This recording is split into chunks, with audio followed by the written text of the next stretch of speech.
दोस्तों, आज हम पढ़ने जा रहे हैं वासुदेव सर्वम। प्रकाशक गीता प्रेस गोरखपुर। नम्र निवेदन। प्रस्तुत पुस्तक में परम श्रद्धेय श्री स्वामी जी महाराज द्वारा समय समय पर लिखवाए गए 9 लेखों का संग्रह है। ये लेख सभी भाई बहनों के लिए बड़े काम के हैं। इनमें ऐसी अनेक गहरी बातें आई हैं जो तत्व का सहज अनुभव कराने में बहुत सहायक हैं। साधकों से विनम्र प्रार्थना है कि वे तत्व प्राप्ति के उद्देश्य से इस पुस्तक का अध्ययन करें और लाभ उठाएं। अध्याय प्रथम, वासुदेव सर्वम। गीता में भगवान ने एक बड़ी विलक्षण बात बताई है। बहुना जन्मनामन्ते जानवान्मा प्रपद्यन्ते वासुदेव सर्वमिति सा महात्मा सुदुर्लभा। बहुत जन्मों के अंत में अर्थात मनुष्य जन्म में सब कुछ वासुदेव ही हैं। ऐसे जो ज्ञानवान मेरे शरण होता है वह महात्मा अत्यंत दुर्लभ है। ज्ञान किसी अभ्यास से पैदा नहीं होता, प्रत्युत जो वास्तव में है उसको वैसा ही यथार्थ जानने का नाम ज्ञान है। वासुदेव सर्वम, यह ज्ञान वास्तव में है ही ऐसा। यह कोई नया बनाया हुआ ज्ञान नहीं है, प्रत्युत स्वतः सिद्ध है। अतः भगवान की वाणी से हमें इस बात का पता लग गया कि सब कुछ परमात्मा ही है। यह कितने आनंद की बात है। यह ऊंचा से ऊंचा ज्ञान है। इससे बढ़कर कोई ज्ञान है ही नहीं। कोई भले ही सब शास्त्र पढ़ ले, वेद पढ़ ले, पुराण पढ़ ले, पर अंत में यही बात रहेगी कि सब कुछ परमात्मा ही है, क्योंकि वास्तव में बात है ही यही। संसार में प्रायः कोई भी आदमी यह नहीं बताता कि मेरे पास इतना धन है, इतनी संपत्ति है, इतनी विद्या है, इतना कला कौशल है। परंतु भगवान ने ऊंचे से ऊंचे महात्मा के हृदय की गुप्त बात हमें सीधे शब्दों में बता दी कि सब कुछ परमात्मा ही है। इससे बढ़कर उनकी क्या कृपा होगी। जितना संसार दिखता है वह चाहे वृक्ष, पहाड़, पत्थर आदि के रूप में हो, चाहे मनुष्य, पशु पक्षी आदि के रूप में हो, सब में एक परमात्मा ही परिपूर्ण है। परमात्मा की जगह ही यह संसार दिख रहा है। बाहर से संसार का जो रूप दिख रहा है यह तो एक चोला है जो प्रतिक्षण परिवर्तनशील है, नाशवान है, परंतु इसके भीतर सत्ता रूप से एक ही परमात्मा तत्व है जो अपरिवर्तनशील, अविनाशी है।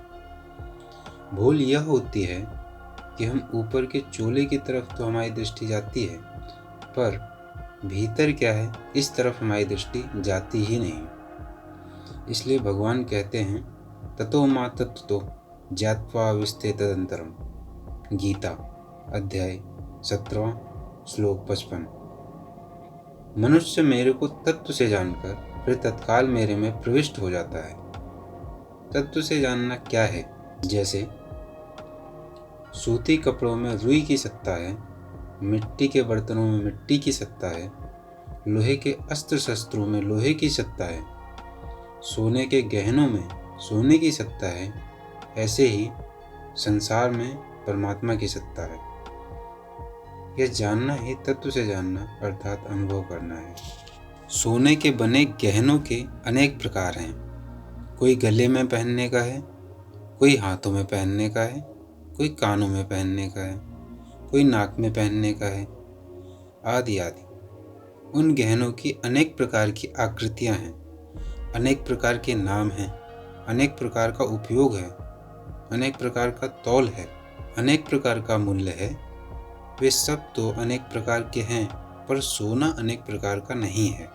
जिसमें कोई प्रकार नहीं है, जो एक ही प्रकार का है, उसको जानना ही तत्व से जानना है।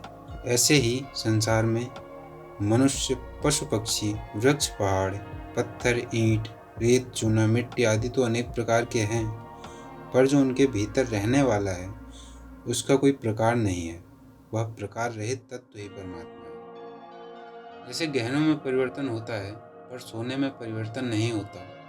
गहने बदल जाते हैं पर सोना वही रहता है। ऐसे ही संसार में निरंतर परिवर्तन हो रहा है, पर इसमें जो अपरिवर्तनशील परमात्म तत्व है वह ज्यों का त्यों रहता है। भगवान ने कहा है, विनश्यतस्व विनश्यंतम यह पश्यति सा पश्यति, अर्थात नष्ट होने वालों में जो एक नष्ट न होने वाला तत्व है उसको देखने वाला ही वास्तव में सही देखता है। जैसे स्थूल दृष्टि से देखा जाए तो कपड़े सब नष्ट हो जाते हैं पर रुई रहती है, बर्तन सब नष्ट हो जाते हैं पर मिट्टी रहती है, अस्त्र शस्त्र सब नष्ट हो जाते हैं पर लोहा रहता है, गहने सब नष्ट हो जाते हैं पर सोना रहता है। ऐसे ही सब का सब संसार नष्ट होने वाला है, पर परमात्म तत्व नष्ट होने वाला नहीं है। उस कभी न बदलने वाले और कभी नष्ट न होने वाले तत्व की तरफ ही देखना है, उसको ही मानना है, उसको ही जानना है, उसको ही महत्व देना है। जैसे हम कहते हैं कि यह पदार्थ है, तो इसमें पदार्थ तो परिवर्तनशील संसार है और है अपरिवर्तनशील परमात्म तत्व है। संसार में देश, काल, क्रिया, वस्तु, व्यक्ति आदि तो अनेक हैं, पर उन सब में है रूप से विद्यमान परमात्म तत्व एक ही है। साधक की दृष्टि निरंतर उस है पर रहनी चाहिए। वह है एक ठोस चीज है और सबको नित्य निरंतर प्राप्त है। संसार कभी किसी को प्राप्त हुआ नहीं, प्राप्त है नहीं, प्राप्त होगा नहीं और प्राप्त हो सकता नहीं। हमसे भूल यह होती है कि हम उस शरीर संसार को है मान लेते हैं जो वास्तव में है नहीं। शरीर पहले नहीं था, यह सबका अनुभव है। आगे यह शरीर नहीं रहेगा, यह भी सबका अनुभव है। और शरीर प्रतिक्षण नष्ट हो रहा है, यह भी सबका अनुभव है। इस अनुभव को ही महत्व देना है। अगर भक्त की दृष्टि से देखें तो सब रूपों में एक परमात्मा ही हमारे सामने आते हैं।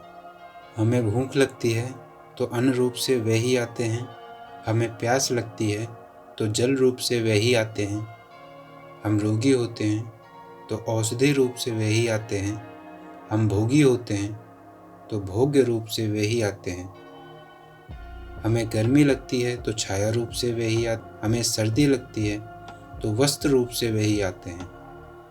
तात्पर्य है कि सब रूपों में परमात्मा ही हमें प्राप्त होते हैं, परंतु हम उन रूपों में आए हुए परमात्मा का भोग करने लग जाते हैं तो परमात्मा दुख रूप से, नरक रूप से आते हैं।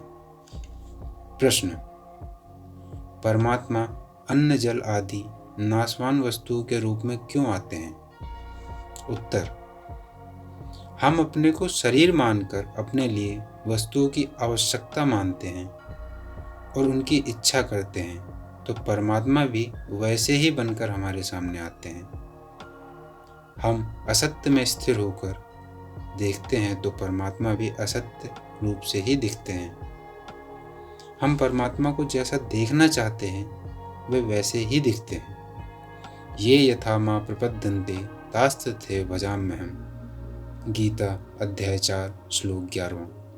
जैसे बालक खिलौना चाहता है तो माँ रुपए खर्च करके भी उसको खिलौना लाकर देती है, ऐसे ही हम जो चाहते हैं परम दयालु परमात्मा उसी रूप से हमारे सामने आते हैं। अगर हम भोगों को ना चाहें तो भगवान को भोग रूप में क्यों आना पड़े, बनावटी रूप क्यों धारण करना पड़े?